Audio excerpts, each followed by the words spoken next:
বিসমিল্লাহির রহমানির রহিম।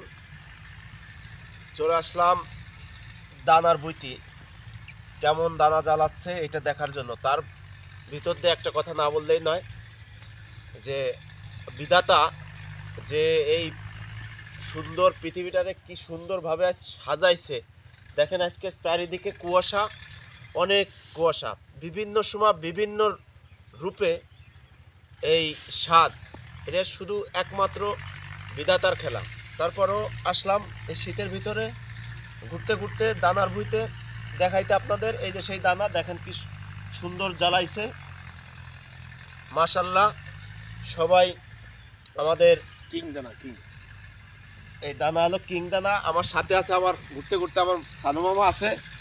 সানু মামার সাথে মামা দানা কেমন জ্বালাইছে? ইনশাআল্লাহ ভালো জানাইছে মামা, কিং দানা অনেক ভালো দানা, ভালো জাতের বীজ, উন্নত মানের বীজ, সুন্দর জানাইছে মামা। যাক, এটা হলো আমাদের বলমারী উপজেলার মাইজদোপ। দেখেন চারিদিকে কুয়াশার আবরণে ঘিরে আছে,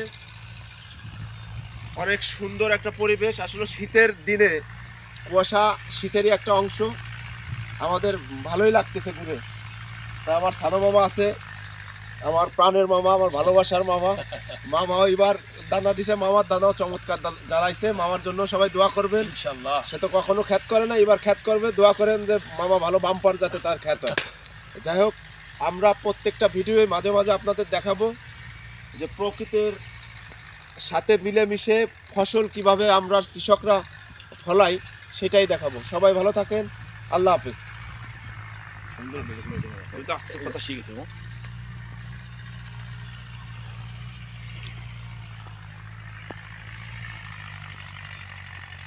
আলহামদুলিল্লাহ, আমাদের সেই পেঁয়াজ দানা কেমন জ্বালাইলো এটা দেখার জন্য মাঠে আসছিলাম। তা আজকে এমন একটা আবহাওয়া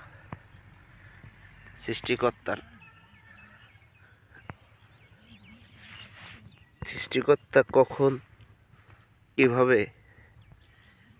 এই পৃথিবীটাকে সাজাবে শুধু সেই জানে।